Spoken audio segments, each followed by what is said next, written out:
একেবারে এক্সপায়ার হয়ে যাওয়া ওষুধ বাচ্চাদেরকে খাওয়ানো হয়েছে মহারানী তুলসীবতী বালিকা বিদ্যালয়ে। আমরা আবারও আপনাদেরকে জানিয়ে রাখছি, এই যে বাচ্চারা আমার আশেপাশে রয়েছে অনেকেই কিন্তু ওষুধগুলো খেয়েছে, এক্সপায়ার হয়ে যাওয়া ওষুধ বাচ্চাদেরকে খাওয়ানো হচ্ছে। আমি এখানে যদি জিজ্ঞেস করি প্রত্যেকেই কিন্তু হাত তুলবে তাদেরকে ওষুধ দেওয়া হয়েছে কিনা। গত মঙ্গলবারে মানে 1 জুলাই তাদেরকে ওষুধটা দেওয়া হয়েছে, আর অলরেডি ওষুধটা এক্সপায়ার হয়ে গেছে জুন মাসে এক্সপায়ার হয়ে যাওয়া ওষুধ এই বাচ্চাদেরকে খাওয়ানো হচ্ছে। এখানে অনেক বাচ্চারা ছিল, তারা কিন্তু ওষুধটা খেয়েছে, তাদেরকে জিজ্ঞেস করলেই কিন্তু সে উত্তরটা পাওয়া যাবে। তোমাদেরকে ওষুধ দেওয়া হয়েছিল স্কুল থেকে? কাদের কাদের দেওয়া হয়েছে হাত তোলো। প্রত্যেককে ওষুধ দেওয়া হয়েছে, প্রত্যেককে ওষুধ দেওয়া হয়েছে। কবে দেওয়া হয়েছিল ওষুধটা? মঙ্গলবারে ওষুধ দেওয়া হয়েছিল। মঙ্গলবার ছিল 1 জুলাই। তোমরা কারা কারা খেয়েছো ওষুধ? প্রায় সবাই মোটামুটি খেয়েছে বাচ্চারা ওষুধ। এখানে প্রত্যেককে মঙ্গলবারে ওষুধ দেওয়া হয়েছিল। 1 তারিখ ছিল, 1 জুলাই ছিল মঙ্গলবার। অলরেডি ওষুধটা জুন মাসে এক্সপায়ার হয়ে গেছে। এতটা হটকারিতা এই বিদ্যালয়ে। এখানে অনেক অভিভাবকরাও দাঁড়িয়ে আছেন যে 1 জুলাই ওষুধ বাচ্চাদেরকে দেওয়া হয়েছে, তারপর তার ওষুধগুলো খেয়েছে, অথচ মেয়াদ উত্তীর্ণ ওষুধ, যে ওষুধের ডেট পেরিয়ে গেছে, ওষুধটা এক্সপায়ার হয়ে গেছে। কতটা দায়িত্ব জ্ঞানহীন ভাবে বিদ্যালয় কাজ করছে, এসএমসি কমিটি কতটা দায়িত্ব জ্ঞানহীন ভাবে কাজ করছে। মুখ্যমন্ত্রীর নির্বাচনী এলাকা, মুখ্যমন্ত্রী এই স্কুলে এসে ভোট প্রদান করেন, অথচ এই এলাকাতেই এতটা অরাজকতা চলছে। বাচ্চাদের জীবন নিয়ে চিনিমিনি খেলা হচ্ছে। এই যে এত সংখ্যক বাচ্চারা এক্সপায়ার ডেটের ওষুধ খেয়েছে, যদি তাদের কোনো শারীরিক সমস্যা দেখা দিত বা এখনো দেখা যায়, তাহলে কি করবেন তারা? কি জবাব দেবে শিক্ষা দপ্তর? এখানে প্রচুর অভিভাবকরা রয়েছেন, এখানে আপনারা দেখতে পাচ্ছেন, তারাও কিন্তু অনেকটা চিন্তিত। আপনি গার্জিয়ান, কোন ক্লাসে পড়ে? ক্লাস 5 ওষুধ দিয়েছিল ওদের? দিয়েছিল। খেয়েছে? খেয়েছে। খায়নি। খাওনি না, খায় ওষুধটা খায়নি। ভালো হয়েছে খায়নি, তার কারণে ওষুধটা নিয়ে দেখিয়েছে। ওর বাবা তো ওষুধের দোকান, ও বাড়িতে নিয়ে দেখিয়েছে। ও বলছে যে আমি কি ওষুধটা খাবো না। তো এটা তো ছোট কেটে দিয়েছে, আমরা তো স্প্রেটা দেখতে পাইনি। ঠিক আছে, খেও না, প্রয়োজন হলে বাবা দোকান থেকে এনে খাওয়াবে। অনেক বাচ্চারা ওষুধ খেয়েছে, ওষুধটা এক্সপায়ার করে গিয়েছিল। সেটা তো আমি জানি না। যে আমার তো হেরে ওষুধটা দিয়েছে, দেখিয়েছে, ছোট একটা ওষুধ দিয়েছে, এটা তো লেখা নেই স্প্রে। তখন বলছি যে খাবে না, হয়তো এটা স্প্রে হতে পারে, ভালো হতে পারে, খারাপ হতে পারে, খেতে হবে না। ভিটামিন খাওয়ালে বাবার দোকানে ওষুধ আছে, নিয়ে আসবে, খাওয়াবে। এই যে স্কুলের যে পরিবেশ, কি বলবেন এই বিষয় নিয়ে? পরিবেশটা তেমন বেশি ভালো লাগছে না, কিন্তু কোনো একদিন তুলসীবতী স্কুল খুব নামি দামি স্কুল ছিল, কিন্তু এখন যা সিচুয়েশন ওদের চলছে তেমন বেশি এটা কোনো ভালো কিছুই নেই।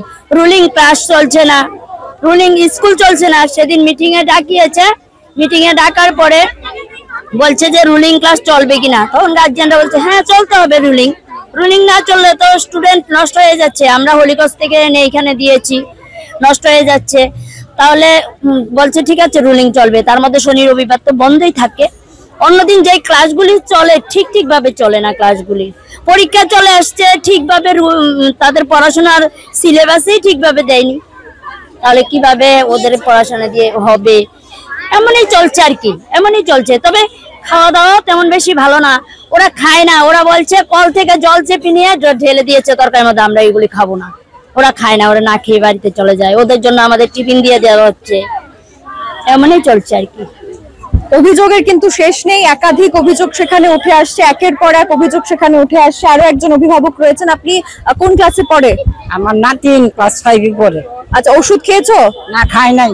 আচ্ছা, ওষুধটা এক্সপায়ার করা ছিল? হ্যাঁ, ওর বড় বোন কলেজে পড়ে, যখন দেখছি এটার ডেটটা এক্সপায়ার, তখন খাইতে না করছে, ও খাইছে না। কি মনে করেন একটা স্কুলে একটা বাচ্চাকে এক্সপায়ার ডেট হয়ে যাওয়া ওষুধ দিয়েছে, এটা কতটা খারাপ? হ্যাঁ, এটা তো বিরাট একটা ভুল হইছে। হয়তো কোথায় কারা কিভাবে ভুল করছে, এটা হয়তো একজনে ভুল করছে, এখন তো বিরাট হয়ে দাঁড়াইছে। এখন বাচ্চারা, একটা বাচ্চা তো খাইয়া বমি টমি করে সাংঘাতিক অবস্থা। আচ্ছা, কোন ক্লাসের? কোন ক্লাসের বাচ্চাটা? 5 এর। আচ্ছা, ওষুধ খেয়ে। অভিযোগ কিন্তু প্রচুর রয়েছে, বাচ্চারা ওষুধ খেয়েছে আর এক্সপায়ার। হ্যাঁ বলুন। বাথরুমগুলি খুব খারাপ। এরা বাচ্চারা গিয়ে পায়না পেচ্ছাপ ঠিক মতো করতে পারে না। এরা 4 পা রাখে পেচ্ছাপ, বাড়িতে গিয়ে পেচ্ছাপ করে। এটা তো বিরাট ক্ষতি বাচ্চাদের জন্য। রীতিমতো পেচ্ছাপ না হইলেই তো খারাপ। আপনি নিজে গিয়ে সশরীরে দেখতে পারেন। আমরা দেখেছি নোংরা ছিল। হ্যাঁ, সবসময় পায়খানা করে রাখতেছে যেখানে খুশি এখানে, পরিষ্কার করেন, পরিষ্কার একদম করা হয় না।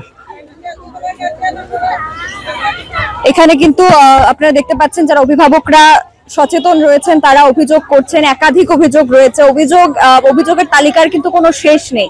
এবার কি পদক্ষেপ নেওয়া হবে সেটা আমরা বা আপনারা সেই পদক্ষেপ নিতে পারবেন না। পদক্ষেপ নিতে হবে শিক্ষা দপ্তরকে, শিক্ষা দপ্তরের মন্ত্রী তথা রাজ্যের মুখ্যমন্ত্রীকে, বিদ্যালয় পরিদর্শক যিনি রয়েছেন ওনাকে পদক্ষেপ নিতে হবে। এবার তারপরেও যদি ওনারা চুপ থাকেন তাহলে এটা বোঝা যাবে যে এই কচিকাঁচা বাচ্চাদেরকে নিয়ে রীতিমতো ছিনিমিনি খেলা হচ্ছে।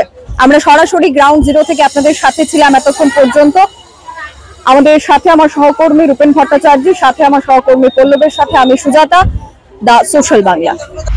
ইয়াশফা নিয়ে এসেছে ডিলারশিপ এবং ডিস্ট্রিবিউটরশিপের এক অভিনব সুযোগ। আমাদের এখানে রয়েছে ইলেকট্রিক 3 হুইলার্স, ইলেকট্রিক 2 হুইলার্স, 2 হুইলার্সে 15+ মডেলস যেমন ভেলক্স, র‍্যাকেট 100, গ্লাইড, নেবো, সিইও ইত্যাদি।